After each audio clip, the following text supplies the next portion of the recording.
People of the world, I want you to know, Toki, we're coming to save you. And we love you. Oh, you mean a grandpa's guitars?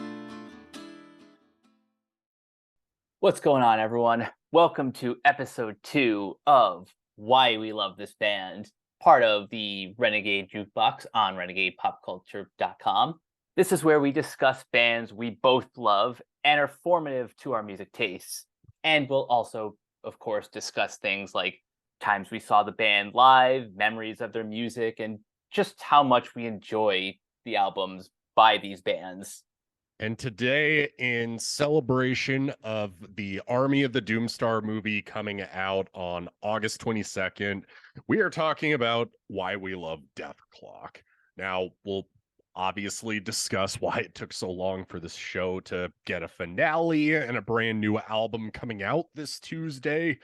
But for now, we have two main things to talk about. One, obviously the music. And reason number two, because the music obviously plays such a huge role in this, we're also discussing a TV show, that obviously being Metalocalypse. So I guess with that in mind, Mike, how did you first discover Metalocalypse and Dethklok?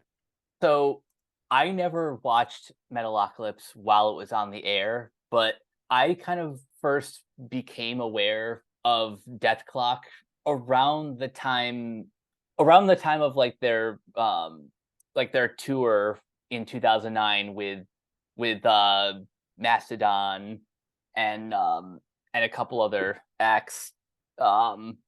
So I was High on Fire and Converge, by the way. Thank you. We'll probably talk a little bit more about that tour later, but that was around the time that I really started getting to the band. And you know, as embarrassing as it is to admit, I only just watched Metalocalypse from start to finish recently.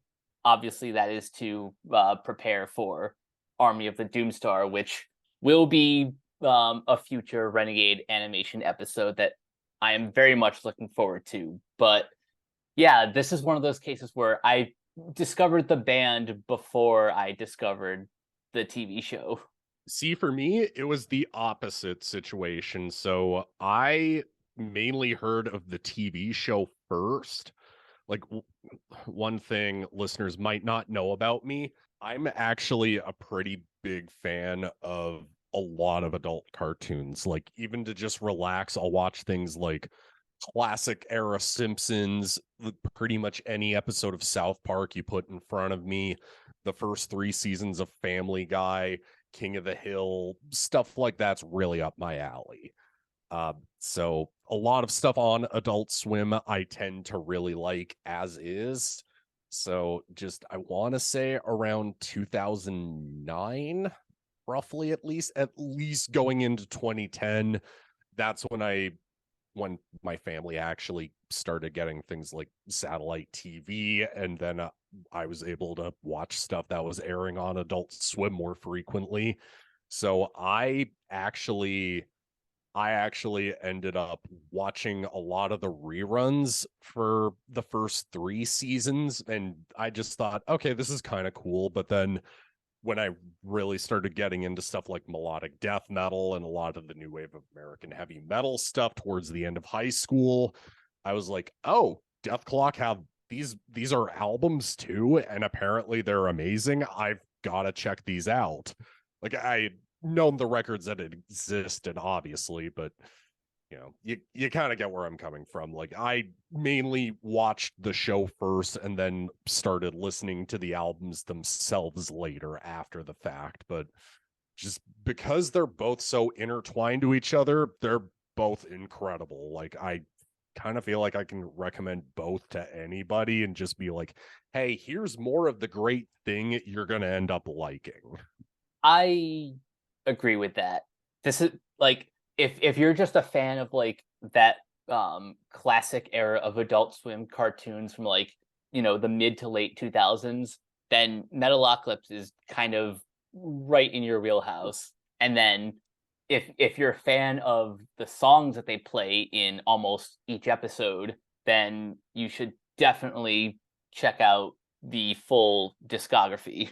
So I guess with that in mind, do you want to start getting into season 1 of the show? Yeah, let's talk about season 1 of Metalocalypse. But before we do, I just have one question, Mike. Do you have your knives? Check. Rope? Check. Dagger? Check. Chains? Check. Rocks? Check. Laser beams? Check. Body bag? Check. I totally that up. I forgot acid, but I hope everybody gets the joke out there. I kind of got to be honest. Season 1 is just to kind of give everybody an idea of the format of seasons 1 and 2 and 4. It is a pretty basic, bare bones 11-minute episode, kind of dedicated to air in between some of the longer shows on Adult Swim, I guess, and potentially to go into Toonami. Bear in mind, I didn't have satellite TV until like 2010, so I don't know how much water that really holds, but they're 11-minute episodes, and most of season 1 is kind of just dedicated to, let's just put in a hypothetical situation that Cannibal Corpse become Metallica levels of huge with Steve Vai on guitar and just put them into an everyday situation. That's season 1. Yeah, there's a certain rhythm to each of these episodes. You have your setup, you have the band doing something ridiculous, and then somewhere in the episode you've got the tribunal, which is Senator Stampingston, General Crozier, and Salacia, and who are behind the scenes watching the band and just commenting on everything that they do. And then I guess we should also introduce our band members, just so that way we can give everyone context. So we have, and I have to do this as Stampingston from the first episode. Squizgar Squigel, taller than a tree. Toki Wartooth, not a bumblebee. William Murderface, Murderface, Murderface. Pickles the drummer, doodly doo, ding dong, doodly, doodly doo, Nathan Explosion. And thankfully, that's not all we know. But yeah, just with that all said, basically, you kind of just throw Dethklok into a random any day situation. Like let's just take the first episode as a basic example. Dethklok go to Norway to perform one song and one song only. And Mike, reveal it to our listeners out there. This is the Duncan Hills coffee jingle. And of course, with Dethklok being Dethklok, they get all of their fans murdered at every show they play. And in this case, they end up getting their chef killed, and they have to end up going to what they call, it's what they calls a food library. This is what I love about the show, is that even though these guys are, in terms of popularity and album sales, the Beatles times 1,000, they're like incredibly incompetent at literally everything else. See, this is where I kind of have to draw a little bit of a Beavis and Butthead comparison, but at the same time, these characters are absolutely nothing like Beavis or Butthead. Just in the fact that we mostly get to learn more of them throughout the entirety of this show. But granted, most of season 1 is basically just dedicated to, let's put them in any everyday situation, like a birthday party, put them, recording an album. And one of my personal favorites, because we have to mention this, basically every episode has somebody from the heavy metal world involved. And one of my favorite examples I always bring up is, and I just find this hysterical, the episode where Dethklok go to Finland and awaken a troll. Mike, guess who voices that troll? Is that James Hetfield? Yes, it is. And they probably paid him thousands upon thousands of dollars to not say not one line of dialogue. That has to be one of the best gigs ever. I don't know how they managed to do it, but it's genius.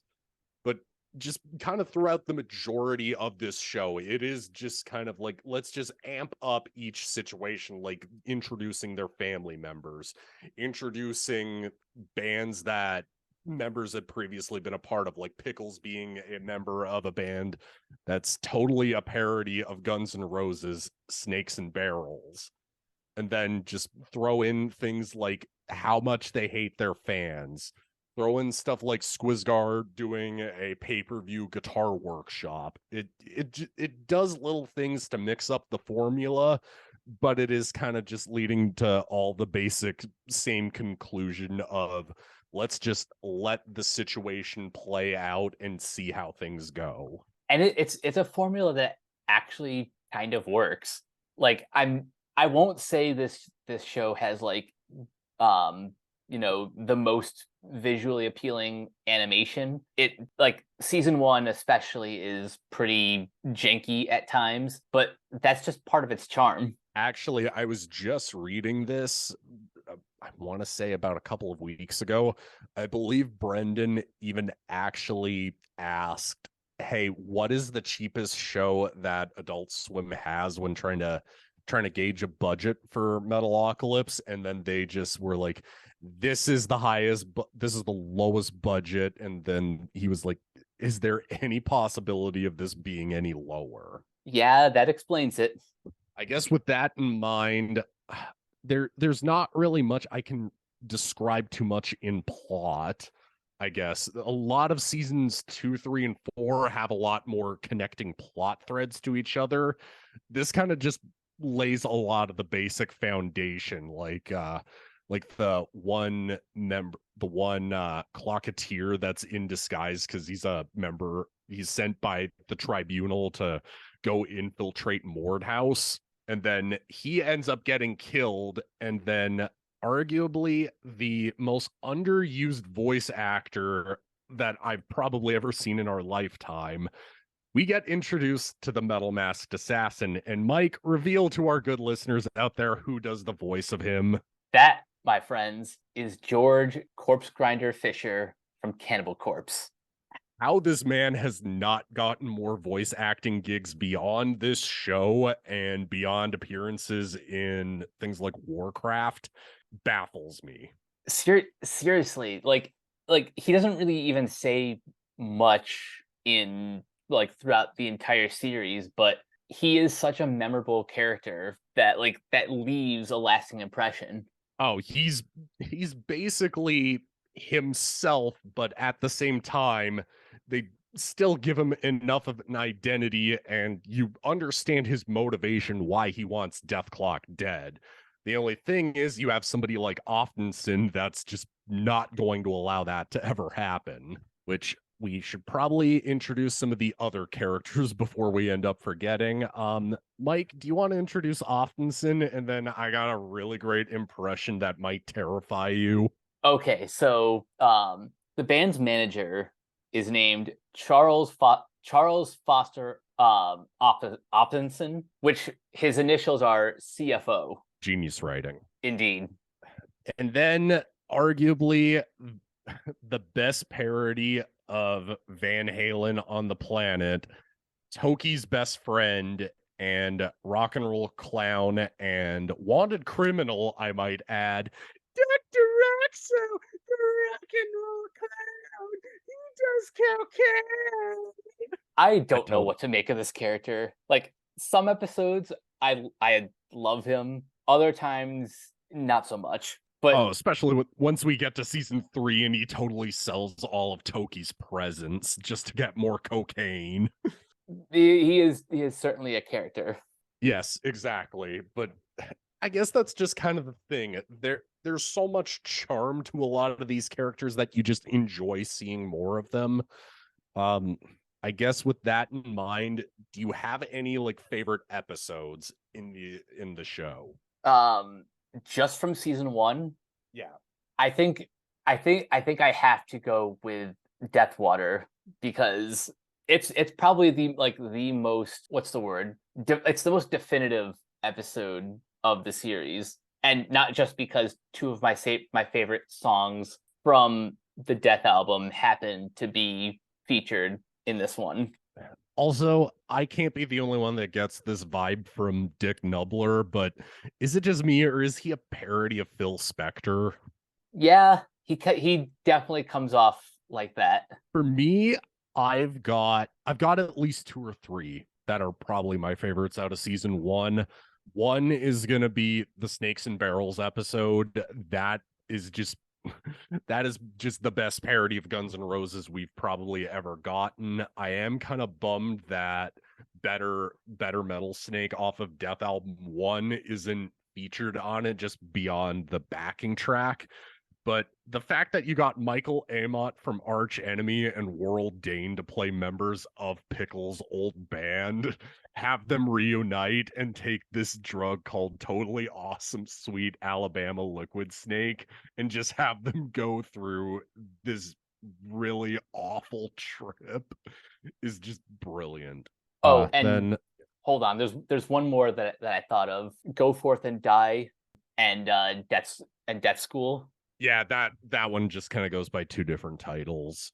And that also has another the appearances from King Diamond in this season are another thing I gotta bring up, especially for Blues Clock. Just for that, best possible casting, because he does the voice of the Blues Devil. That is good.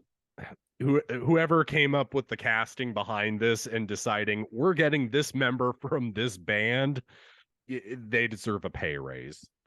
Then I guess my second one that I would have to go with would have to be the fan episode, which ties. I'm gonna save a lot of my thoughts on the music for when we talk about Death Album 1, but basically Dethklok invite all of their fans to come to Mord House just to hear one song, one time only, and it's exclusively about how much they hate their fans. Oh, Again, yeah, Mordland is a fun episode. And then that also just introduces the brothers in that episode as well. Like, it's that probably was one of the ones that I rewatched the most in 2012 leading up to Death Album 3. And then I guess my third favorite would have to be the Metalocalypse Has Begun, where this kind of introduces a lot more of the story, where the Tribunal tries to attack Dethklok right as they're performing the Deathwater album in its entirety. And then the Metal Masked Assassin tries to kill them. And then Oftenson says the best possible line to him, "Hey, that's my bread and butter you're with." Oh, a noise just happened. Mike, care to tell our listeners as well what we're doing every time we swear in this episode? So, at least for the first 2 seasons, whenever the characters swore, the censor was the sound of, like, guitar distortion. It was a pinch harmonic, actually. But yeah, that is the censor for at least the first 2 seasons, and it's again part of the charm. Yes, and especially just to kind of keep it in line with the show and just to see how much we can annoy Kiona possible, we're going to be swearing a lot in this episode. So, Mike, go nuts. Oh, yes. This is Kiona with an editor's note. How many times do I have to do this, you mother? Thank you very much. Goodbye. We will be cursing quite a bit. But before we get too far away from it, I do want to give a shout out to the late John Schnepp, who created the character designs for Dethklok and has directed at least a good majority of the series.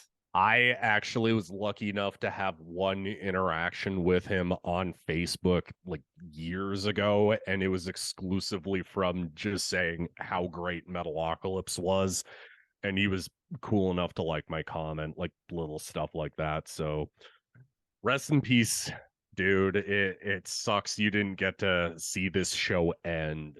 Yeah, I got to meet him at New York Comic Con back in 2017. He was there to promote his Slayer comic, and I got a signed copy of that from him. Oh, that is wicked.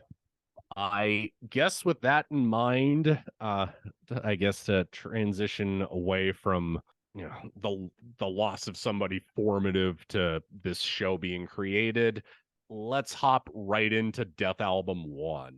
Yeah. So just to bear in mind for people not familiar with the actual albums, there are in real life albums that are released under the Dethklok name that is music from the TV series. So literally we just get more of what we already enjoy out of the show, just in full-blown music form and as a touring band, I have to add. Which I'll actually introduce the band on this one, Mike, because we've got Gene the Atomic Clock Hoagland pretty much in every one of your favorite heavy metal bands doing the drum work. And then we also have Brian Beller, he's a bass player who does work for people like Joe Satriani, big influence on Brendan Small. He does a lot of like super proggy out there type stuff. And then you also have Mike Neely as well, who, if you don't know who he is, he does a lot of like prog rocky type stuff as well. So yeah, we get literally some of the best musicians on the planet making music for this show. Yep. And I guess with that in mind, these are kind of tough albums to review because you can't just review this one in particular, I'm going to say, because this is one part comedy album, but also one part soundtrack, but also one part I kind of just don't know what to even say at this rate because it just kind of covers the gamut, but it's a tribute to heavy metal, but also some of the best made original metal you'll probably ever hear. Here's the thing about parody and the best kind of parodies. They're the ones that are labors of love, and that couldn't be a better descriptor for the first Dethklok album. It is, even as Wikipedia states, both a parody and a pastiche of heavy metal. Yeah, and that's a lot of my things that I don't like about, stuff that's I'm kind of picky when it comes to stuff that's super jokey. Like if it's something that's just calling metal stupid the entire time, it's like that's not even remotely funny. That's just you being condescending towards metalheads the entire time. But with this, it feels more just like, let's give you amazing guitar work, amazing drumming, have legitimately good production on this, but have the most ridiculous over the top lyrics possible that you cannot take it seriously. I mean, we have a song that's called Blood Tricuted on it. And it's literally the entire chorus is about how you cut your wrists, go to solid land, and then wait at the right moment and then lash your blood out at the outlet and you blood tricute them. Seriously, if you're taking Death Album 1 this seriously, like beyond just the music, because the music's obviously phenomenal, but just none of these lyrics you can take seriously. But at the same time, it works in the context of the show, but it also can make you laugh outside of that context. Agreed. And I think the reason why this album works as well as it does is because they have top tier talent, like actually in the recordings. Like I had no idea until I heard songs like Go Forth and Die or Go Into the Water that, oh shoot, Brendan Small can actually play. Oh yeah, 100%. Like I think this might have been the first thing that I'm just going on his Wikipedia page right now. Sounds like this was like the first major thing that he ever put out. So yeah, on one hand, it has obviously older talent that has legacy behind it, but at the same time, you're introducing brand new talent in Brendan Small, getting to basically worship his idols in Joe Satriani and Steve Vai, especially with Thunder Horse in particular. Yes. There's a bit of Malmsteen in there too. Yeah, exactly. Like he was super big into watching like the demonstration VHS tapes when he was a kid. I've heard him talk about in interviews, so you can hear bits of that for all the Squizgar stuff on the album. But any tracks that you think are particular standouts, Mike? Well, I have to say Mermaider is probably one of the best openings for an album that is kind of both a parody and a love letter to death metal. Oh yeah, there's totally bits where I can see where I ended up getting into a lot of slam bands like Devourment or Ingested, where it's like just how much it's just slamming on the kit in those riffs. It's just attacking you. And some of the other standouts are Awaken, Go Forth and Die, Fan Song. Yeah, It's fan song in particular is just awesome. Like, how can you not love it? We're even gonna get Kiona to drop in a sample of just some of the lyrical genius of this, and if you can't laugh, grin, and want to headbang to this, Kiona, just play the clip of the song and just give our listeners an idea of what we're talking about. Yeah, what am I, some kind of an edit monkey? Okay, here's your clip. You watch like you do it, creeping engine rooms. You must obey all the shit your mother's claim for you. You have on my pocket, overflow with gold. You live here with your parents and you're nothing but your home. You open your brains, and I'd like to roll. You are your mind, catch attention, you want you to stars. Driving you with money, do it through the go. Then you order you off by a two, you all out. Hey. it's honestly hard to pick a favorite from these tracks because they all have something great to offer. Like Death Harmonic. Did you ever think that they would do a parody of that era where metal bands were frequently collaborating with like large 50-piece orchestras? Well, I mean, you got to remember that Dimmu Borgir and Cradle of Filth were things in the 2000s. So, I mean, you Fair. got to bear that in mind. And then as well, just throw in stuff like, for me, some of my favorite standout tracks are, I'm going to have to go with Awaken, Go Into the Water, obviously. For me, Blood Tricuted, Fan Song, and then Hatred Copter as well. But then you also have to throw in Face Fisted. Like, Ooh.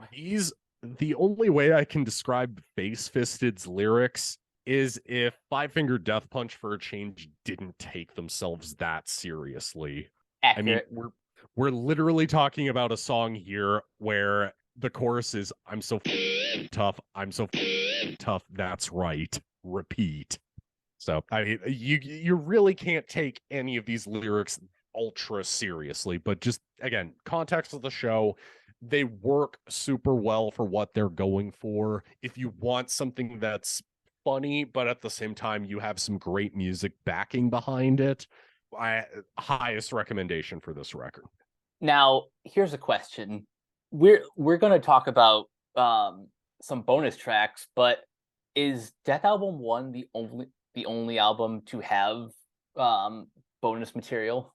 Pretty much every bonus material for, I only got the deluxe edition of Death Album 3, but basically Death Album 2 got a live DVD with Death Album 3 was just music videos and a making of documentary. That's it.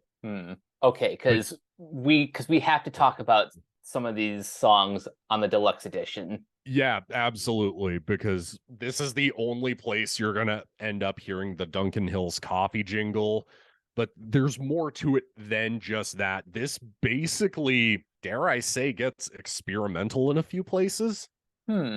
Basically, to kind of elaborate on what I mean by experimental, there's from the Blues Clock episode, there's a song called Murder Train A-Comin' where Mashed Potatoes Johnson from the episode shows up and it just turns into a regular 4-bar blues song. And it's just kind of amazing on here that it just breaks from the death metal formula and then it just cuts right back into it after that blues section. I think that's kind of awesome. Yeah, I think this might be the first time that I've heard a death metal blues mashup. Like we know death and roll is a genre, but this one is specifically like blues oriented, and I can't think of another song I've heard since then that has tried anything similar. And then we also have to bring up the Snakes and Barrels cover Kill You on this thing as well. Like, that's the thing I kind of wish, as great as Death Album 2 and 3 are, my thing is I do kind of wish that they did get more experimental with each record, giving each character on the show kind of their own personality to kind of shine through. Like, we got one for Pickles, obviously. We got one for, in this case, the band and Mashed Potato Johnson. But how cool would it have been if we finally got to hear that Planet Piss song that Murderface was working on? Oh yeah. And Like- even though he's not like technically in the band, I would have liked to hear maybe like a song or two from Dr. Roxo's old band. Zaz Blammy Bataz, yeah, that would have been killer too. Like, I'm not gonna bitch about something that in this case doesn't actually exist outside of the show, but it's just a cool little what if. It kind of would have broken up some stuff in between, Brendan basically just doing a 3.5 minute skit where the band basically tunes their guitar so high they end up snapping strings. It's So it Like, is it's a great funny. sketch. it's funny, but at the same time, you kind of can't help but go, it would be even cooler if you threw a song in there, maybe. Yeah, the fact that it's like it's like at the end of the bonus disc, it's like, wait, but that's it? Yeah, exactly. But at the same time, it's also bonus material. I guess we can't complain that much that we're getting more of the thing we like. Yeah, fair. And I guess to kind of throw this into the mix, so obviously I mentioned at the beginning of this that Dethklok would, of course, end up performing live on tour. So in 2007, they obviously did a tour with, and you will know us by the Trail of Dead, but the noteworthy one that I personally would have gone to, I actually have two. There's two noteworthy Dethklok shows that I personally would have loved to have seen, and one would have been a summer tour that they did with Chimera. Oh yeah, I heard about that one. That would have been mostly just because I never got to see Chimera live. Me neither. And then as well, they got to play at my festival of choice here in Canada. They played Heavy Montreal, basically opening up for Iron Maiden. Okay, that is awesome. Oh, yeah, that 2008 lineup is just phenomenal. Like, you have Typo Negative playing day one of Peter Steele's last shows ever. 3 Inches of Blood, Hatebreed, Mastodon, Overkill, Symphony X. Like, I would have shelled out money to go see day one alone. So I guess with that in mind, do you want to hop into season 2? Yes, let's talk about season 2. So I'm going to be kind of honest. This is where a lot more story elements and honestly, the tone gets a little bit like we're already kind of dealing with dark humor as is, but is it just me or is season 2 darker? Yes, season 2 definitely takes on a darker tone, and I think that's probably because we get to see a couple things. One, we see a lot more of the man in the silver mask, voiced by Corpse Grinder, and then this is the season where the Revengeancers are the main antagonists. Like, the Tribunal is still obviously the villain, but the entire concept of the Revengeancers is that the Jean Fru brothers, well, in this case, brother, because Eric, I'm just pulling up to fact check myself right now. Hang on. Yes, I was wrong. So yeah, Eric in season 1 gets murdered in the Fan Clock episode, and then Edgar basically escapes Mordhouse's prison and joins up with the metal masked assassin to form the Revengeancers, a bunch of angry Dethklok fans that either mutilated them or murdered somebody in their family from one of their live shows. They basically all are joining up for the same cause. They want Dethklok dead. So most of this season is basically Oftenson trying to protect Dethklok from getting killed by this group, but also kind of trying to figure out what's going on at the same time.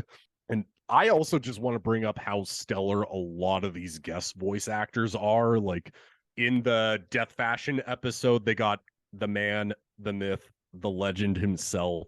Ishan from Emperor is the fashion designer.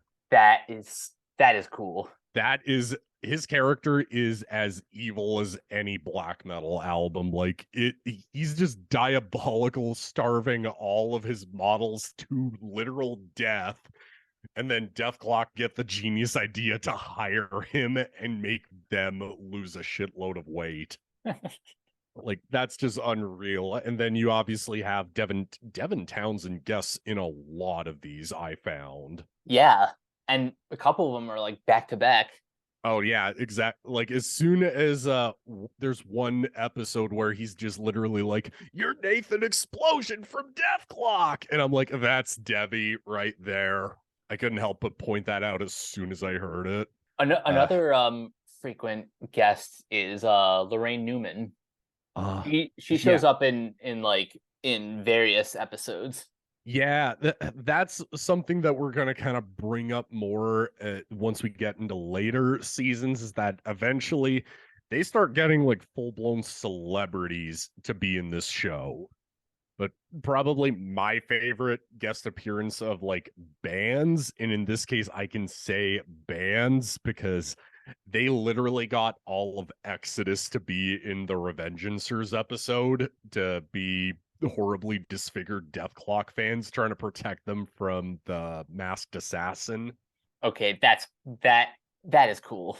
The close second would have to be Angela Gasso from Arch Enemy, literally leading a group that wants to breed with Nathan just so that way they can bear his children, and literally building a gun so that way it can rip his dick off. Like, that's just hysterical to me. I'm always curious, like the reactions of these guests when they hear the character that they're playing. I kind of have the feeling that they might be in on it, especially when it comes to, I think you and me might have the same favorite episode from this season. Is your favorite going to be Snakes and Barrels too? Yeah. Okay, I'm going to explain this for our great listeners who put up with us for this.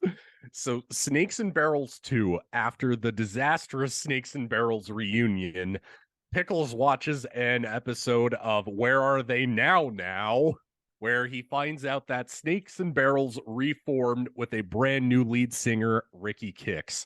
Mike, reveal to us who voices Ricky Kicks. Motherfucking Mike Patton. From Faith No More, Mr. Bungle, Tomahawk, and basically any weird fucked up band you will listen to in your lifetime, as a sober coach that hates being sober. The dissonance is just off the charts. And I totally think that Brendan Small had a genius reason for casting him. It is well documented that Faith No More hated opening for Guns N' Roses on the disastrous Metallica Guns N' Roses co-headliner. So I have the feeling it's a little bit of a piss take having him be this character. The more I think about it, the more that makes sense. Oh, and just to kind of add to the dose of this is just unbelievably hysterical and I can't believe I never thought of this, he's the only character in this show to get Dr. Roxo sober. And how long does that last exactly? Probably about, I believe he says in the show he's been sober about 6 months, give or take. And then literally, as soon as Pickles tries to sneak into the show, they confiscate his pie and a bag of Coke. And the end of the episode is him literally painting his face with the pie and the bag of Coke. But basically, this is kind of the first introduction to what season 3 would be a little bit more like, where this was basically a 2-part episode, and part 2 involves probably one of my favorite dark Toki moments, where they agree to go to this concert where everybody there has to be sober, and Toki is like, hey, I just want to have fun at this show. I'm going to go and have a good time. I don't need to drink. But then Squizgar and Nathan are like, I want to try and get some booze. And then there's a genius subplot where Toki steals the Planet Piss IP and ends up making a very graphic website dedicated to Murderface, and he wants Toki dead over this. But here's the catch in the middle of all this. Toki is being annoyed by a fan behind him that's getting all personal and up in his face. Mike, reveal to our listeners out there what Toki proceeds to do to this guy. Basically kills him. Yeah, he basically beats him to death and starts calling him a mother every word, every other word, and just says, "I'll kill you." To the point where even Murderface, the man named Murderface, is terrified of him. Like, this is kind of just one of those shows that you have to take a step back and go, one part of me wants to take this seriously, but at the same time, I absolutely just can't, given how over the top it is. But that's, again, what makes it so charming to begin with. Yeah, like obviously, given the network this was broadcasting on, I cannot recommend this to anyone under the age of 17.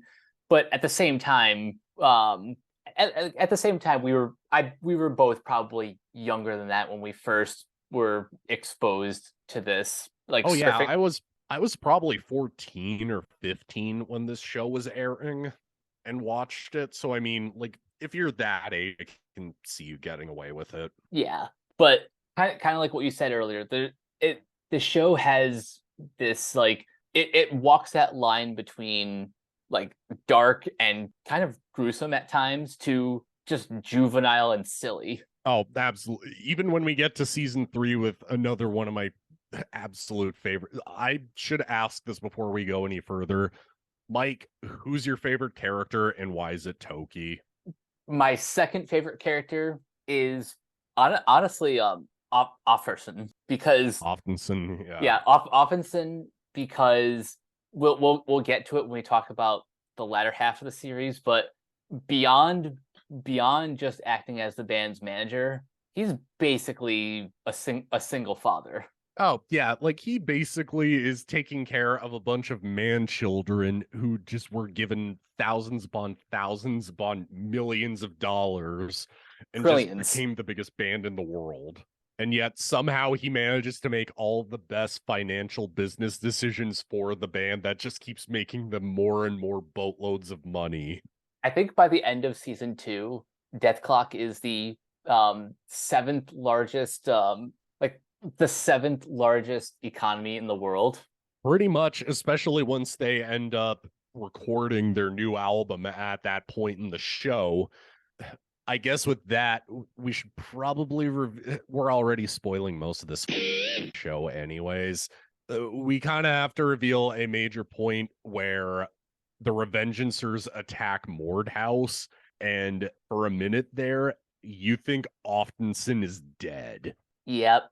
Like, the fact that this show is ballsy enough to kill off a main character and then, again, another spoiler alert, end up bringing them back in the very next season and somehow make it organic is kind of a big accomplishment. Yep. So when I was watching this show, the last two episodes, or like Death Record and Death Release, I don't know if this is the same on the Adult Swim website, but on HBO Max, it was just one episode. So yeah, for me, I accidentally finished season 2 and started season 3 sort of at the same, like without taking a break. I'm like, oh wow, that's quite the jump in quality. yeah, I mean that, because I guess we might as well drop this about season 3 before we talk about Death Album 2. Yeah, this is where the show starts playing around with the concept of going towards like half-hour episodes. So I can kind of see where you're coming from, I guess, in terms of like jump in quality, because I'd have to imagine it was popular enough to get a larger budget. Yeah, I don't have exact details on, what, like, exactly what the budget was for season 3. I just know what my eyes saw. I definitely noticed like higher quality animation, smoother motion of the characters, just like, details like that stick out.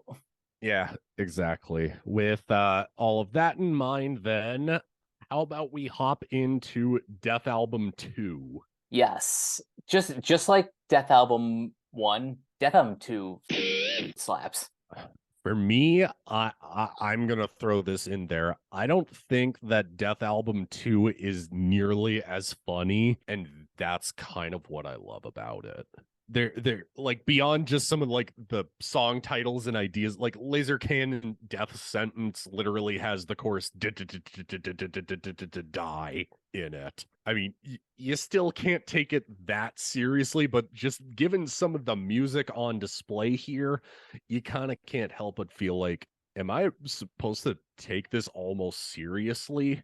The only reason you can't is because, well, because of the show. But this is where I start to question, like, could you be a fan of Dethklok completely divorced from Metalocalypse? See, I'm just of that mindset that it's too intertwined with the show for me to even answer that. So I'm not even sure myself. Like I the way I see it, I just see it as I get killer music to go along with my great TV show. Fair enough, but yeah, the music of this album is legitimately awesome. And again, just like part 1 or the first Death album, the opening track like just kicks down the door. Bloodlines. Is it just me, or does Bloodlines almost feel like it could be a Sepultura song in that intro? Yeah, I kind of feel that too. Just kind of like just going into the idea of just going into Nathan's heritage, going into that tribal drum intro, just the guitar work even on its own. I could totally see this passing as a Chaos AD era Sepultura song. Oh yeah, But for sure. but at the same time, we're also still talking about a melodic death metal album that's phenomenal. Like one of my favorite songs, like just in my further into my adult years, I should say. For me, one of my favorites now is probably Blackfire Upon Us, especially for the maideny guitar work that you get in the middle section where it just lets, well, in this case, Gene Hoglan, but I guess in terms of the show, it lets Pickles kind of just ride that double kick and then the band just pops off. Yeah, that's a good one. Another one that for me really sticks out is Death Support. This is from Oh, the that was one of my gym songs earlier tonight, and that just carried me through halfway through my run. nice. Uh, Also, just to kind of throw it in there as well, I tampered with the evidence at the murder site of Odin. That is a total Dethklok song title. Like that could not pass for any other band, and I kind of love it. Yep, it's song titles like that that sort of retain the spirit of like that first Death album where, this one maybe is a little bit more focused on like the music, but the lyrics still are the lyrics. Yeah, exactly. You still can't take them the most seriously, but I almost could picture somebody actually taking it seriously. Like even on some level, I don't really have too much of a comment about a lot of the music videos that would have been made from this time period with the band, but I mean, the one music video I did watch last night for Bloodlines, which I am positive they would have used that in live shows for like the background on the screen. That would have been awesome to see in person. Just Nathan running through the jungle and just going and seeing like all of these monuments. Like that would have been awesome. I need to find there's probably no like actual footage out there, but I really want to try to find like any sort of footage from the 2009 tour because apparently John Schnepp actually directed the like the virtual band sequence for that. See, this is why it bums me out so much that my only time to see Dethklok in Edmonton was when I was in high school before I even got into the band. Because that tour with Mastodon playing Crack the Sky in its entirety, getting to see High on Fire and Converge, that would have been something unreal to see. Yeah, I would have loved to to experience that whole tour. Yeah, and then also just to kind of throw this into the mix as well, that to my point about how you can almost take this album seriously, just the fact that I'm just seeing how much stuff that this got licensed to, like Bloodlines obviously being in Guitar Hero Warriors of Rock, also in Brutal Legend, which I'll be probably mentioning in a minute here, but then throwing in Cyborg Slayers for Saints Row the Third, Laser Cannon Death Sentence for Guitar Hero 5. Like these albums were basically designed for people like me who played Guitar Hero a lot in like my early years of high school. It kind of reminds me of I don't know if you were a big Homestar Runner fan, but the Limousine song Because It's Midnight was on Guitar Hero 2 and Guitar Hero 80s. Okay. So it's just cool when these big, like, these major video game titles sort of take tracks from either parody bands or less mainstream acts. Yeah, that's wicked. And then I have to mention this just before we, I guess, hop right into season 3. This is kind of like in that weird spot before season 4 and Death Album 3, where Brendan Small actually got to direct a music video for Soundgarden. Oh yeah, So he did the Black Rain video. yeah, like this was right as Soundgarden were getting back together, and that greatest hits album, Telephantasm, I played the ever loving shit out of when I was in grade 11. So getting to hear my first Soundgarden song, like my first brand new Soundgarden song, something I never thought would happen growing up as a kid, like that's awesome. And I low-key kind of wonder, is this part of the show that Soundgarden just come to help Dethklok save the earth? I'd kind of like to think so. Yeah, I consider that canon. Then we allow it. It's canon. We said it. It's not head canon. It is canon. I guess with that in mind, we are hopping right into season 3, right where we left off. In this case, after Mordhouse gets attacked. Yep. Yeah, again, watching the finale of season 2 and then going right into the premiere of season 3 was an interesting experience. But yeah, Renovation Clock is a great first episode with some really cool guests too. Oh, how great is it that Brendan Small basically gets to punch one of his heroes in the face? Like, granted, in animation form, but I mean, he literally, just to give people context, basically, there's a time skip back, and we get introduced to this other plot element that's going to get introduced into season 4, where it's like, who is this other guitar player, and where the is Toki? So we just see Dethklok getting signed to Crystal Mountain Records. Great Death reference there, guys. And the manager of the record label, his son walks into the room, and Steve Vai is the voice of him.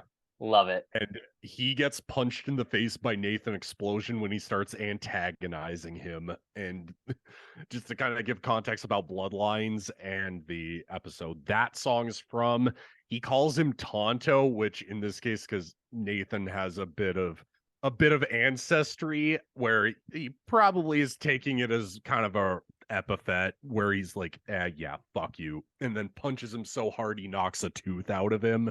Like, just how can you not love this show and just what it just goes for the throat with? But it's basically years later, since Oftensen's not in the picture anymore, Roy Core Nicholson Jr. ends up going, hey, I want you guys to re-sign a new contract, but on my terms purely. But Dethklok are like, no, we're going to put on a super expensive show and make all of our money back. but we're still not going to sign the contract for you. But he ends up shutting the show down, and then Optinson comes back and ends up saying, I'll take care of the contract. You guys go play the show. And then after the show's finished, Optinson said that he pronounces himself dead at the end of the last season and said that there's something you guys will have to know about, but I'll tell you when the time's right. And if you've seen the show, you know already what he's referring to. Yeah, exactly. Like, that's kind of what I love about this show so much, is that it really doesn't, for a show that really started out just as a bunch of 11-minute shorts, probably to go in between episodes of something else, it really doesn't need to have this much character development. It doesn't need to, it could just pull an Aqua Teen Hunger Force and just be a series of jokes that just happen to work. But there's just something that feels organic and genuinely funny about this, yet it gets you to actually care about what's going on. Yeah, and it helps that the people who are writing and coming up with stories, like, they're nerds for heavy metal, nerds for horror, comic books, all of that stuff.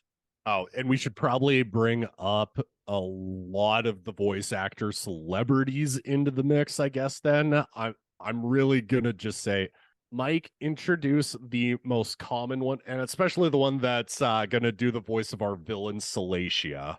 Oh, And also our gentleman, Mr. Stampingston. yeah, that's Mark Hamill, guys. Yeah, no joke, guys. They got Mark Hamill right before these new Star Wars movies to be on this show. Like, Yeah, and to be entire run of clear, it. yeah, just in case you guys weren't aware, Mark Hamill has been as much a staple of this show as Brendan Small, as John Schnepp, as all of the original writers and creators. He's as important to the show as, like, the band themselves. And then also they get another one of the best possible actors to be on this show too. Malcolm McDowell gets introduced in season 2. Oh yeah, I love his character too. Oh yeah, he just revels in playing like the most evil person second to Salacia. But what's probably your favorite episode of season 3? Because I do feel like eventually the half-hour runtime of it does grow on you, but it also is something where it's like it just kind of feels like a one-off experiment at the end of the day. Yeah, that's pretty much how I felt. Like, I pretty much, like, in a group chat said, like, this season is different, but as we get to episodes like Death Miss, where Murderface and Nubler put on a Christmas special, that one and Father Clock, I think, were the ones that really convinced me that, oh no, this show is still good. You just have to acclimate yourself to the new structure. Yeah, because it is kind of weird not just having, like, after the first 3 minutes, it cut to a bit with the Tribunal, having Mark Hamill say the most complex name of a character to describe an aspect of a member of Dethklok's personality possible, and then cut into the main plot. Like, sometimes it'll be like halfway through the episode that you actually get to that. Yeah, it's a different rhythm, but that doesn't make the writing any less chaotic, like, delightfully silly, enjoyably dark, all of that stuff. Oh, especially one of my favorite episodes has to be Death Health, where the main plot is entirely, we think Pickles is going to die, but everybody in the band is too scared to take a urine test, so Pickles suggests to everybody to be healthy and cleanse themselves by drinking bleach. Again, just this really should not work, where a band in an episode drinks bleach, but it's hysterical. And then a subplot with Murderface ending up thinking that ending up thinking that a doctor was jerking him off and thinking that just watch the show. Just watch the show. I'm not ruining the payoff for this one. It's hysterical, but the depressing but hysterical part is when Toki comes into play. Everybody basically switches each other's urine sample, and just to kind of set everything up, Toki gets a cat at the beginning of the episode, and then once they end up going to this doctor, basically everybody switches each other's urine samples around to the point where it just works its way down the line to Toki, and then Toki says, but I switched my urine with my cat's, and then the cat's the one that dies. Again, this show really should not work, but it's just such genius. Then it cuts to a total anime song for Toki that I'm like, this is so totally jarring, but it works. It kind of makes that episode just perfect for the Adult Swim audience. Yeah, I can totally picture that. Like man, I can't even think of when Adult Swim used to be like something cool. Like, hey, this is a new cool thing. Now it just feels like the Rick and Morty network to me. We can probably talk about Adult Swim more on an episode of animation, but I'll just say right now, they're in a weird place. And not just because of all the weird bullshit happening with Warner Discovery in general. But getting back to season 3, I think my actual favorite episode is Death Sigils. And not just because this episode is weirdly timely with with the writers and actors strike happening now, but we also get a fantastic parody of Papa Roach, but more just a general nu metal band voiced by Mastodon's Brandaler, Brent Hines, Troy Sanders, and Ace Frehley. That is just absolutely I love when Braun says in the episode, yo, I'm the singer and rapper. I can do both, son. Like that. I did. In hindsight, that feels less like Fred Durst and more like Shifty Shell Shock from Crazy Town, especially given how drugged up Get the Hens is. Oh God, I think that's probably the idea of the band, that it's like Limp Bizkit, Papa Roach, and Crazy Town just kind of mushed together. Yeah, in this case, especially with the on the DJ part like that. That is like, okay, yeah, that has to be Limp Bizkit. And then obviously the song they do for Get the Hens is obviously Last Resort. Yeah, like this episode's just genius, especially if you're even a fan of nu metal. It's hilarious too. Like it's the genius self-parody, but it's not like outright mocking its audience. Yeah, like I said before, the best parodies are the ones that are made with love. And I can't think of I don't think like Brendan Small hates nu metal.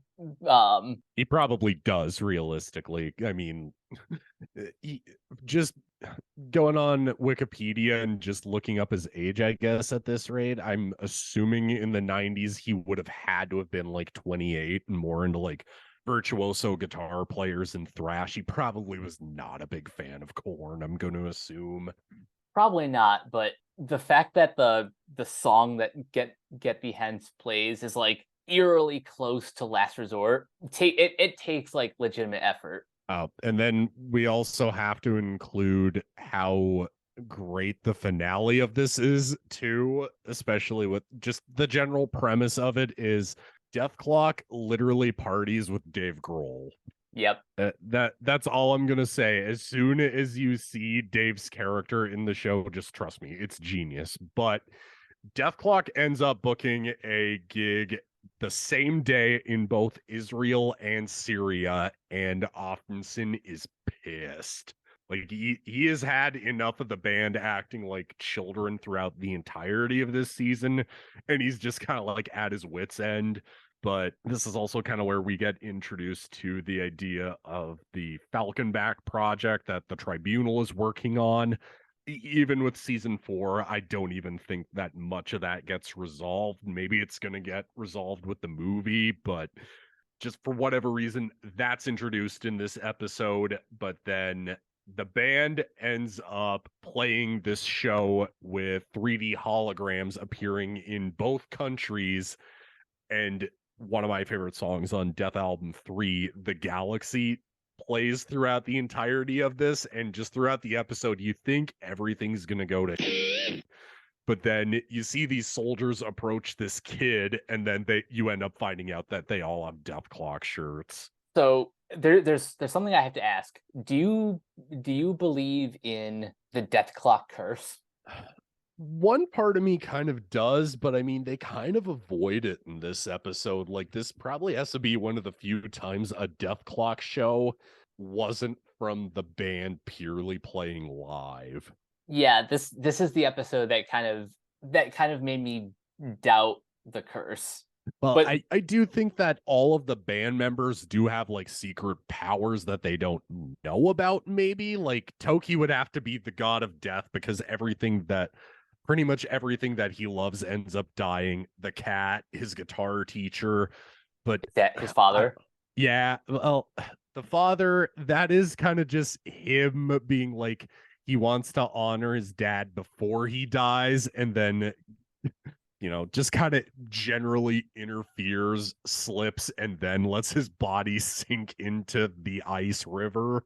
So I don't really know. Maybe it's something that's going to get resolved in this movie, but I don't really want to get bogged down in speculation at this rate. Fair enough. Wanna jump right into oh wait, no. We can't do that yet because Death Album 3 technically is the culmination of seasons 3 and season 4, which this is the season that kind of more or less gets back to basics. At least in terms of episode structure. If we want to get even more technical, there are some songs from Death Album 2 that appear in 3, but that's neither here nor there.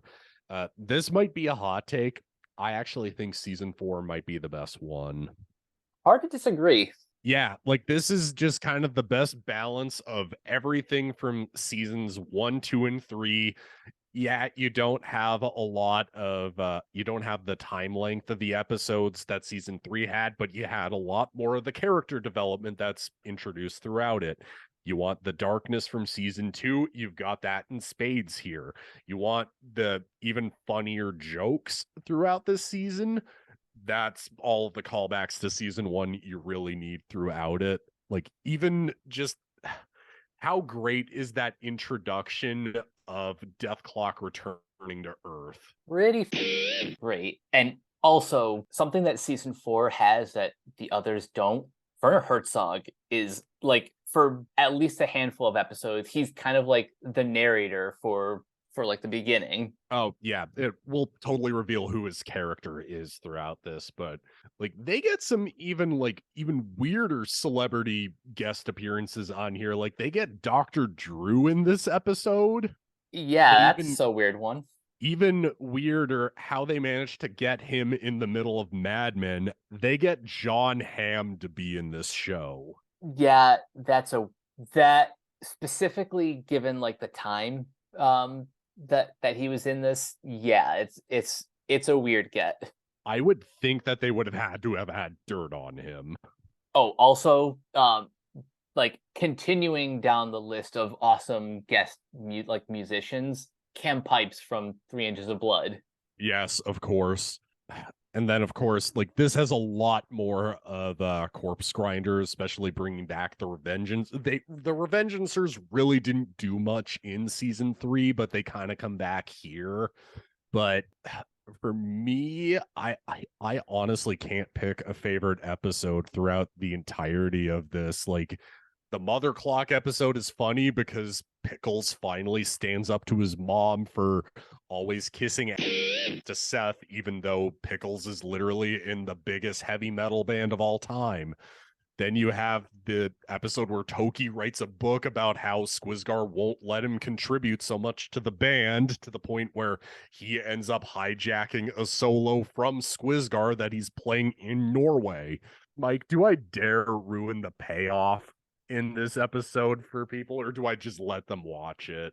I think this one you should let them see for themselves. Yeah, it just, trust me, guys, go watch the episode Book Clock and just have an absolute laugh at it. It is unbelievably funny. And then like just throughout this entire show of basically season 4's plot mainly revolves around, after Dethklok come back to Earth, Nathan doesn't feel confident that it's like, is this really the album we should be putting out? Like, he does not like the album art. He doesn't like how it sounds, the production. He just is like, there's something wrong with this. So literally tornadoes and floods and tsunamis start happening internationally. And then eventually it's revealed that those purposefully destroyed every copy of a new Dethklok album. And the only one left is in Mordhouse, and Nathan's just sitting there getting drunk on tequila going, I need to destroy this. And then he ends up pissing off Pickles by destroying the album. As far as like setting up a setting up storylines, that is kind of the perfect domino to fall for all of the other conflicts that Pickles and Nathan have. Yeah, like the Pickles and Nathan never really had this much drama in the other seasons. In this one, it's like they're fighting over everything, over who's going to end up sleeping with Abigail, over just everything to do with the record and the band, to the point where Dethklok break up towards the end of the season. Before we get too far into that, do you want to properly introduce Abigail? Yes. So basically, Dick Nubler is in I'm just going through the Wikipedia of each episode.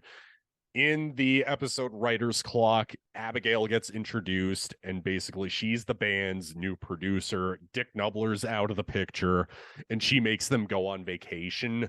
So eventually she does end up hiring Dick Nubler as an engineer, but it's basically she's running the show behind the mixing board for the band, and they end up going back into a submarine underwater to record a new album.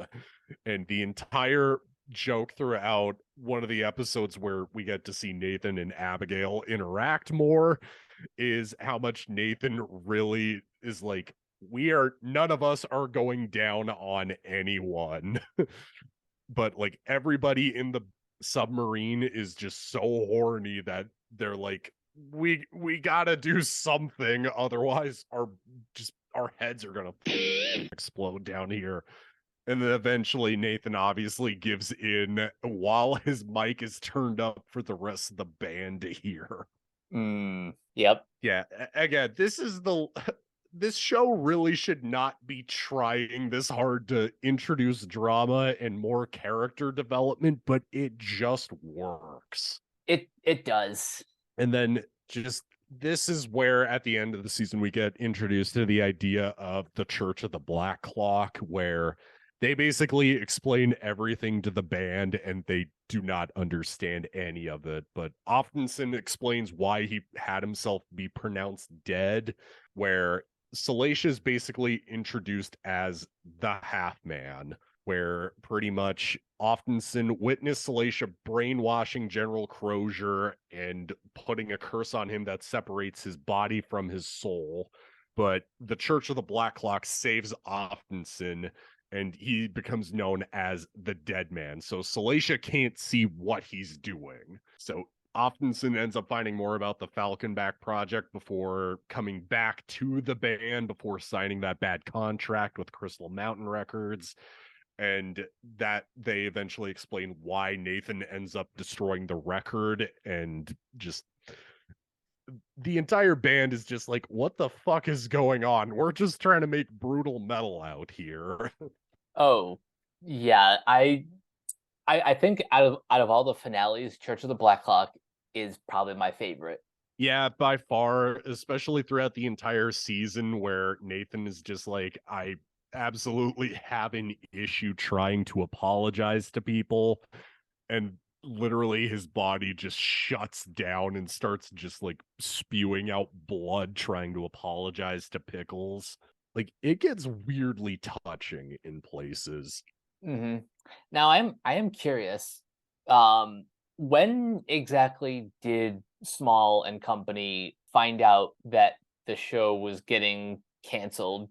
Because, having the band break up is a pretty typical storyline to introduce towards like the end of this kind of series. Not gonna jump into that just yet, especially just because one thing I should mention before I forget. So remember how in season 3 we get introduced to a character, we have no idea who this person is, and we're like, where the hell is Toki? We end up finding out who Magnus Hammersmith is in one episode, where he's basically introduced as a member of Dethklok that gets kicked out of the band for having violent outbursts and just being an egomaniac. Why do I have a strong suspicion this is a parody of Dave Mustaine? Oh, yeah, and guess who voices Magnus? Oh God, I don't actually have this pulled up. Tell me. Mark Maron. God, I'm totally having a brain dead moment. Explain. So Mark Maron is a he's a stand-up comedian, hosts like a couple podcasts, but like there's just something about his performance that I don't know, is just kind of perfect for a character with this much of an ego. Yeah, exactly. So I have to bring up Magnus because Roy Nicholson, like right as Dethklok are breaking up, they find out he basically, Roy Nicholson gets murdered by Salacia in the episode beforehand, and then afterwards at the funeral, Magnus decides to literally, as the Revengeancers are attacking, literally stabs Toki in the back and kidnaps him and Abigail. Truly evil. Yeah, and unfortunately for most of the general population, this is kind of just where the show ends for a lot of people. We'll get into obvious things kind of after we're done talking about how great Death Album 3 is, but I mean, just in general, for this should have been like a second to last season at least. Yeah, and it honestly feels like one. Yeah, like it'd just be kind of like if best analogy I can use would be if Buffy the Vampire Slayer ended after that really vague and ambiguous ending to season 4, and then just said, nope, no season 5, nothing, you get nothing, you're done. And it just feels like a big pulling the rug out from under your feet moment, I feel like. Yeah, I can't imagine how general audiences felt after this finale. I guess with that in mind, because we still do get albums and tours from them, I'm going to mention this before Death Album 3. This could have been my chance to see Dethklok, but unfortunately, real world situations prevented it in 2012. Mike, can you guess the reason why? I'm trying to think, like, who would they have been touring with around that time? It was supposed to be Lamb of God, Dethklok, and Gojira. Okay, that makes sense. Yeah, that's a tour that neither one of us should have missed. Well, it's a tour that nobody should have missed, but unfortunately, the Czech Republic decided not to let Randy Bly. He was wanted for manslaughter, basically. I almost said attempted murder for some reason, but they didn't tell Lamb of God or their management, hey, you're wanted and we're going to arrest you as soon as you enter this country and you're wanted on these charges. Nobody thinks it's a great idea to tell him that. Seriously. So that basically puts the nail in that tour's coffin. But an almost just as good tour gets announced with Machine Head, Black Dahlia Murder, and All That Remains. That's a pretty kick-ass tour. That unfortunately came nowhere near Western Canada. But I guess with that in mind, this also kind of ties in as a hot take with season 4 being my favorite. What if I told you Death Album 3 might be my favorite? Again, hard to disagree. Where I said for Death Album 2 that this is an album that you can almost takes it. I'm almost beyond the opening track's title alone.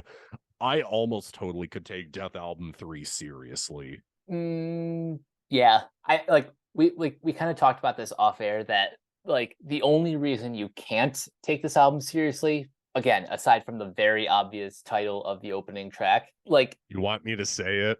go ahead. The opening track of this album is called I Ejaculate Fire, and the entire music video for it is about a mummy coming back to life to jerk off and shoot fire into people's faces. As I was saying, opening track aside, the only reason you can't take this album seriously is because of the episodes that they've originated in. I mean, like, yeah, I Ejaculate Fire is literally in the section of the Death Health episode where literally they invent machines to neuter animals. Like, just the fact that I know that association with that song makes me take it even less seriously now. And then you have Crush the Industry, which is a phenomenal song. Just, I can't not associate it now with Nathan on stage just saying to a loud crowd that tonight we're going to make money, commit suicide, and then shooting balls of cash out of a gun and just making it explode. As far as other favorite tracks on this album, it's kind of hard to pick. I mean, I have my favorite riffs, but even that, like, it's just hard to choose because every single song has like some of Brendan Small's best guitar riffs. Oh, 100%. Like, I'm gonna be honest, does Starved remind you quite a bit of Meshuggah? It does a little bit. Yeah, like listening to that earlier today, I totally was getting like, especially because it came out the same year, was Koloss, which I totally couldn't help but be like, yeah, Brendan must have been listening to a lot of Meshuggah in the studio. Impeach God was also on my gym playlist for tonight, and like that. No, it wasn't Impeach God, it was Ghost Queen that was on my gym playlist, and like just when I was doing like nothing but chest crunches, that was just like perfect. I love how much the bass is forward in the mix on that song. Which is so funny because if this were the show, they would be trying to replace all of Murderface's parts. Yeah, that is pretty funny. But my personal favorites, aside from Crush the Industry, which is phenomenal, I'm gonna have to go with one of my top 3 favorites being The Galaxy, especially for that music video where Nathan is kidnapped by the drum machine from season 3, and then the band's just in a spaceship trying to find Nathan, and they just end up firing weapons at all of these robots just by playing their instruments.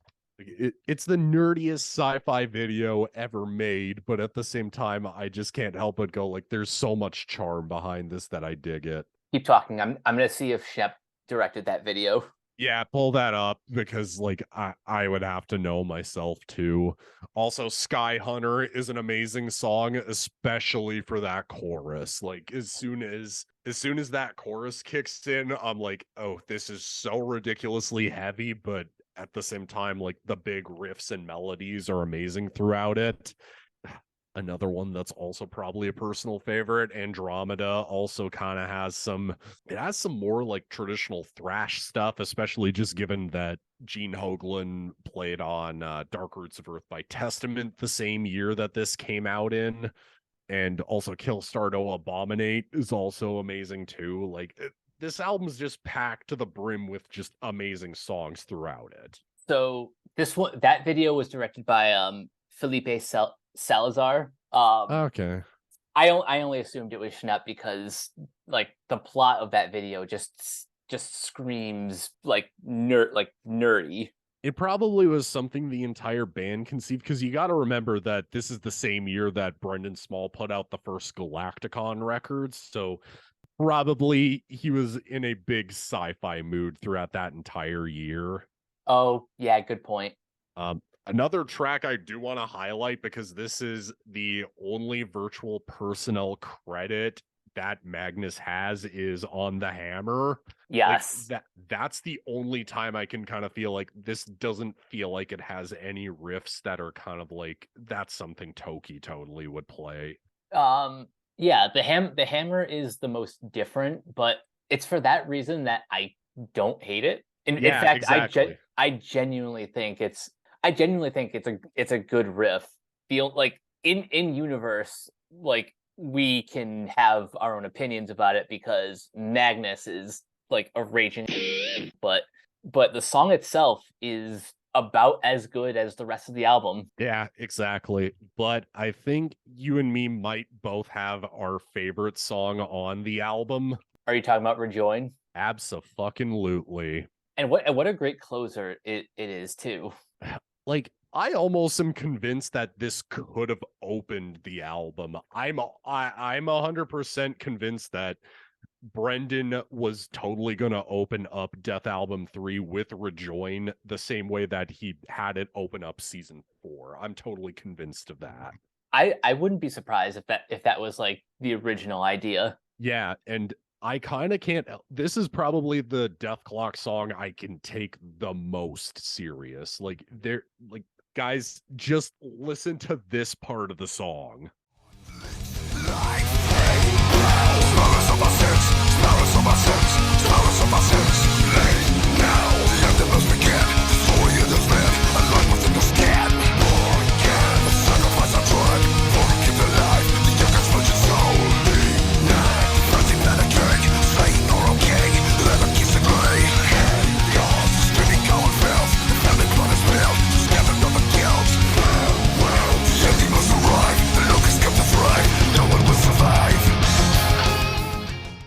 I really can't help but feel like this is kind of just setting up a potential finale for the show, especially when Nathan drops in the lyric and no one will survive, something along those lines. Like, I kind of can't help but feel like, holy shit, is this really going to be the end for Dethklok throughout the entirety of that section?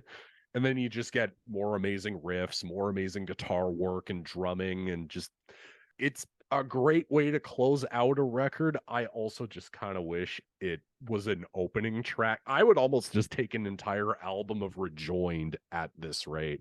Same.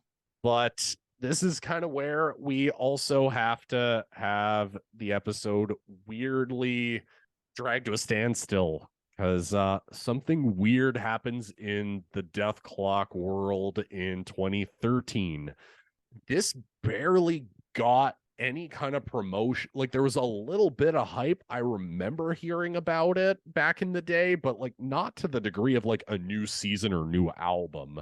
And just for people not on Wikipedia like me and Mike right now, that's obviously the Doomstar Requiem, which for the last 10 years has been the quote conclusion to Metalocalypse. Objection, Your Honor. Yes.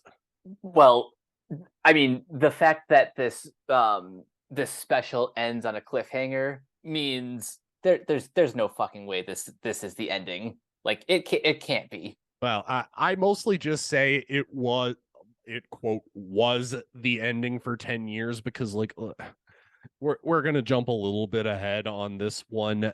Adult Swim basically after the Doomstar Requiem had no interest in continuing this show or like even letting Brendan end it. I'm trying to think timeline wise why. Like, let me see exactly when Rick and Morty premiered. Like, for me, I just kind of can't help but feel like if this had gotten a lot more promotion, maybe even have the soundtrack drop on like the actual like physical CD and vinyl drop on the same day as the special or like the Tuesday after, because CDs would still have come out on Tuesdays back then. But I kind of can't help but feel like this should have been promoted a lot more because it's not like Metalocalypse wasn't popular on Adult Swim. Yeah, which makes its at the time cancellation all the more baffling. And to add to how baffling it is, just given that this is also an experiment kind of similar to how season 3 was toying around with half-hour episodes, this toys around with the idea of a full-blown musical. Or as they call it, a clock opera. Precisely. Yeah. So basically, the majority of the Doomstar Requiem is like right after Toki is kidnapped. The Church of the Black Clock notices the Doomstar is being born.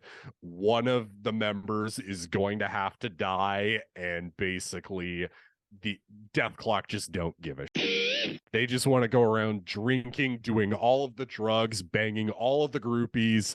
They just don't give a shit that their friend is basically MIA and Nathan's crush is God knows where. But what winds up happening is they end up driving away most of their fans from a show when a hologram of Toki comes up. And then, seriously, my favorite part is still when Nathan goes, "Toki, we're coming to save you." More of that, please. I could stand for an episode of this show of Nathan just saying that. Yeah. But like, it's also kind of a bummer beyond the flashback sequence that we don't get a lot of him throughout this, but like we do get to see a lot of him and Squizgar in that flashback, which is great. Yeah, I think that's my favorite part of the special. That almost reminds me a little bit of you. Do you remember before Robert Trujillo joined Metallica, and they had like this like huge open audition for new bassist? Yes, especially just given that Brendan Small recently said in interviews some kind of monster was an inspiration for Metalocalypse. So yeah, I totally get where you're going with. Yeah, so basically before in between Magnus getting kicked out and before Toki joins, they do just that. A huge open audition for a new rhythm guitarist. Like you see Squizgar literally destroying them until Toki comes in, the sweet young naive Norwegian comes in. He's like the last one there, and then he's basically the only guitarist who comes like even close to matching Squizgar's talent. Oh yeah, that's just kind of my thing. Like, yeah, Squizgar's obviously the best guitarist in the band, but like Toki is almost just as good. The only problem is just that he doesn't practice to the degree of Squizgar. Yeah, like pretty much every scene that Squizgar's in, he's like noodling around on his Gibson Explorer, which is also Brendan Small's guitar. Nice, but like you never see Toki doing the same thing. So that's why it doesn't feel like they're on the same level in the present. Yeah, like, and also just kind of like as a bit of a side note, but to kind of tie into it, no, we're not going to be talking about the soundtrack because it's basically just the episode of the show. Just you don't get the visual side of it. But like one thing I do want to make a note of is even in like the most recent Dethklok shows, the duel section of this episode is so good that they actually do play it live. Now that's awesome. Yeah, like as much as like I don't consider it an actual like fourth Dethklok album, I kind of can't help but feel like, yeah, this is something that's worth like making a note of, and something that's that's just pretty great, really, just to kind of give the Doomstar Requiem extra life. The other thing that I just kind of can't stand about how this was so heavily mispromoted is that this has never seen a DVD or a Blu-ray release. And not only that, but on Max, it's just kind of lumped into season 4. Like, I get it's from like it's only like a year after season 4 would have ended, but like that just mismarkets the entire thing to people who might not know about it. And I kind of feel that's unfair towards Doomstar, especially just given that pretty much just to kind of spoil and kind of explain why this ends on a cliffhanger. The Tribunal earlier in the special, they're talking about how there's going to be a potential traitor within Dethklok.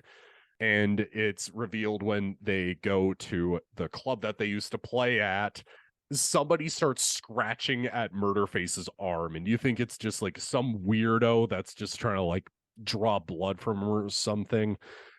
So basically, they end up finding out that the Metal Masked Assassin and Magnus are at their old jam space where they hired Toki.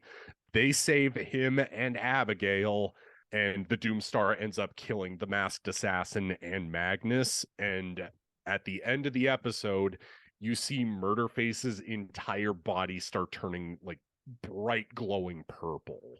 And that's where the special leaves off. So when we say we're just befuddled, annoyed, and frustrated that this show basically ends on a cliffhanger, yeah, it's kind of a dick move that you're not letting Brendan finish his creation.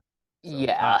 I can't even think if it was just something that was a change in management or just a change in direction or just they wanted to focus on other things at Adult Swim, but it's like you were canceling things like even Aqua Teen Hunger Force at the time, and that easily could have kept going as well. I am wondering if like perhaps like Brendan Small and Mike Lazo, who was running Adult Swim at the time, had some sort of falling out, or maybe it's just as simple as Lazo wants to try other things, so out with the old guard, in with the fresh meat. Maybe that's probably the most realistic explanation, to just kind of be like, well, why not just let it end? So just bear all of this in mind, because there was genuine attempts throughout the 2010s to try and get a finale to Metalocalypse. It was a longer variation of calling it Army of the Doomstar. I'm just pulling it up right now. It was supposed to have the final chapter be tacked on at the end of the title. So here's how big of a deal this resurrection campaign was. Basically, the goal of it was to get Hulu to finance Adult Swim to make a finale to Metalocalypse. Mike, guess who got involved? Metallica. Yeah, my favorite band of all time literally did not need to do this. They did not need to get involved. They didn't even need to do much of anything, but literally Metallica wrote and sent a letter over to the Adult Swim offices and said, hey, we would really love if Hulu could bring Metalocalypse back and give it the ending it deserves and have a shit ton of guitar picks. Didn't they call the movement Metalocalypse Now? Yeah, they did. That is a badass title. And it would have been even awesome if it worked, but instead Adult Swim decided to antagonize everybody by having all of these faxes be live streamed going straight into a garbage can. In other words, fuck you, you're not getting your ending.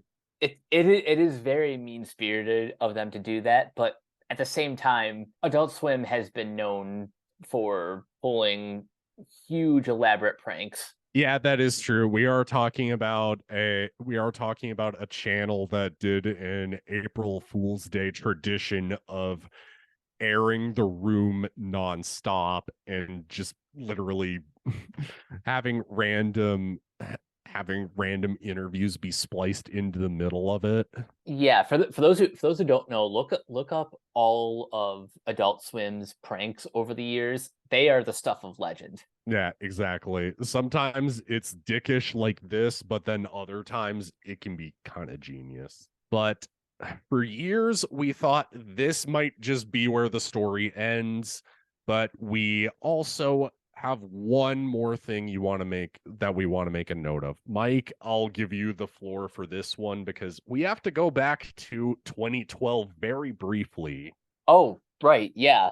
So Brendan Small is clearly still infected with like the musician bug, but because he can't legally perform under the name Dethklok, he kind of starts his own solo gig, and that's where we have Brendan Small's Galacticon. That's kind of a bit of a half truth. So basically, Galacticon was something he was working on between seasons 2 and 3 and working on a second Death album, but apparently there was like some legal negotiations. But him, Gene Hoglan, and Brian Beller, they still had the studio time booked, and he literally said, okay, this, I'm going to spend my own money and get these guys doing something. And that ended up birthing the first Galacticon record, which I heavily recommend you all go back and jam that, because it's a really awesome splice of prog and power metal. It's awesome.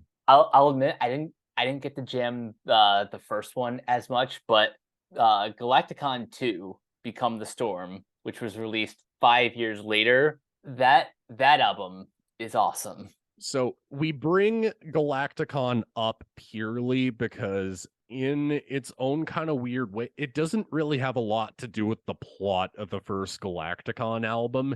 And even Gene Hoglan has gone on in interviews to say that basically it's supposed to serve as a placeholder for a new Dethklok album. Just it can't be called that because of Adult Swim owning the rights to it. But it says if you love if you love Dethklok, you're gonna love this record. And stylistically, it honestly for me is more in the vein of Doomstar Requiem than it is like any of the Death albums. You're not wrong. Like it has a lot more clean vocals, a lot more like I hate saying clean vocals in this case. It has a lot more regular singing, I'll say.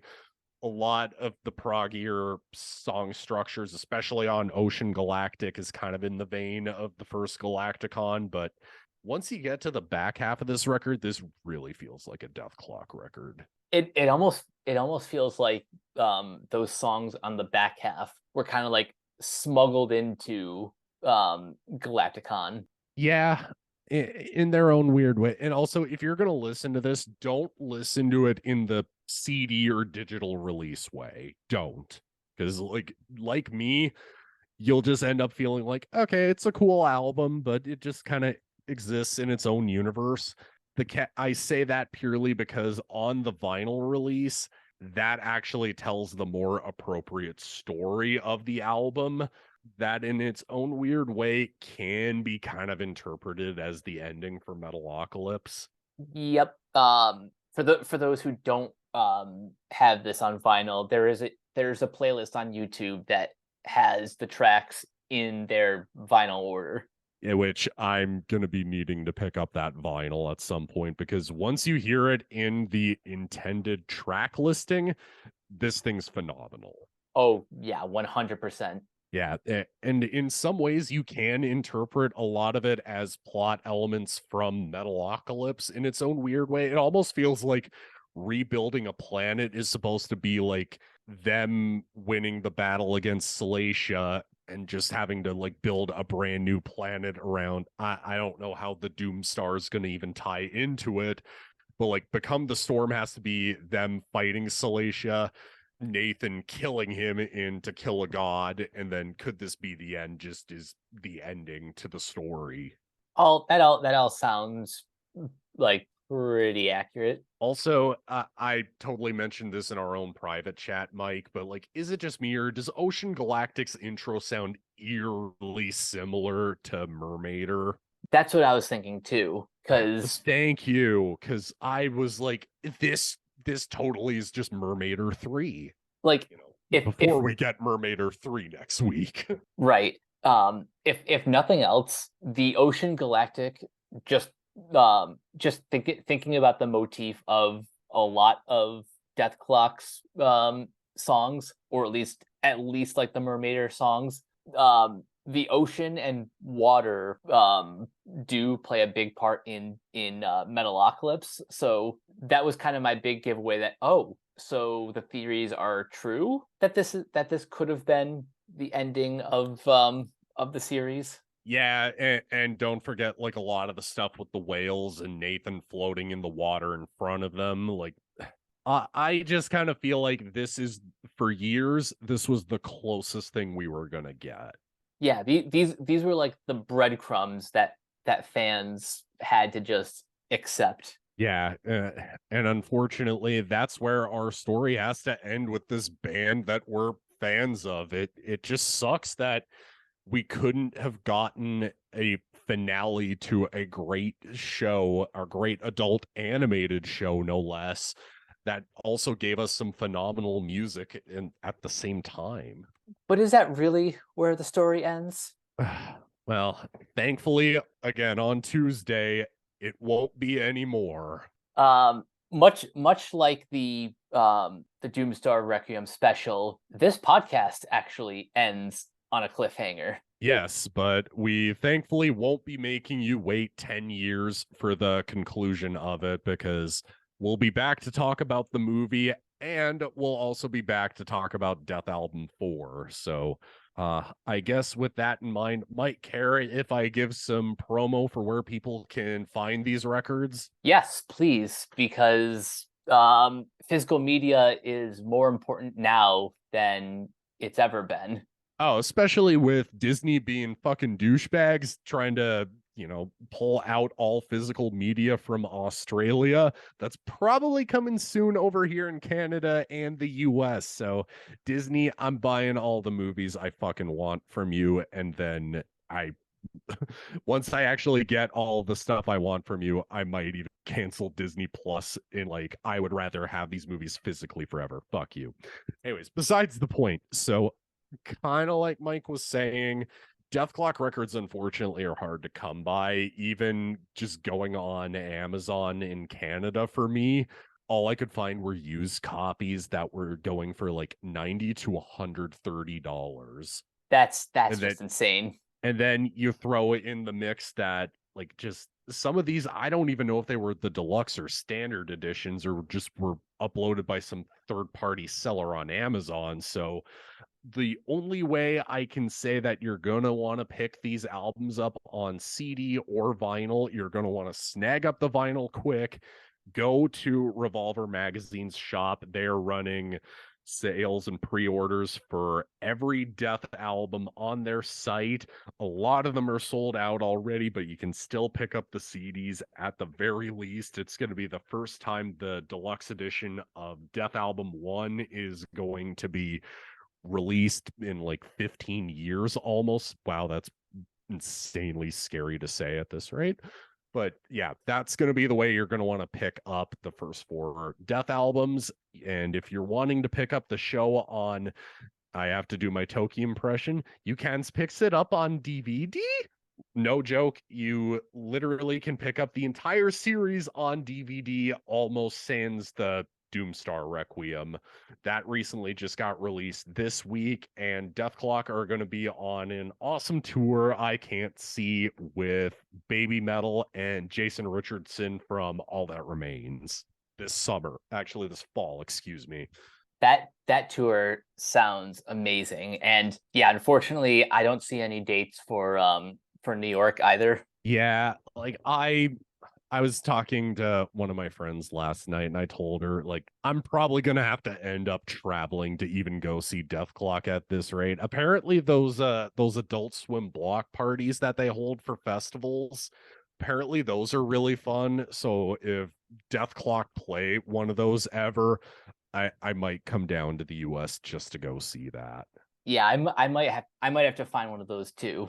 Yeah, I guess with that in mind, you'll probably end up seeing me next when we're talking about the movie and Death Album 4 then. But until next time, Nick, where can everyone find you online? Exclusively and only at Super Saiyan Death Metal God on Instagram. I mostly post album covers, whatever vinyl I own copies of and happen to be listening to, movies, typically horror and again adult animated stuff, and then as well action movies in the mix as well. I try to post photos of whatever video game I end up beating that week, and I'm currently running through the Exorcist series, given that we're getting a new movie in October. Nice. And you guys can find me on various social media at Captain Kaye 42. You can also check my letterbox, letterbox.com/CoachK42. You can also find Renegade Pop Culture on Facebook and that other place at Ren Pop Culture. You can also find us on YouTube, on Podchaser. Subscribe to our Patreon at patreon.com/Renegade Pop Culture. You can also listen to all of our podcasts on Spotify and Apple Podcasts, wherever you listen. And last but not least, everything can be found at renegadepopculture.com. Need an escape? So do we. That'll do it for this episode of Renegade Jukebox. We will catch you guys later. Nick, take us out. This podcast totally not dildos, Turkey.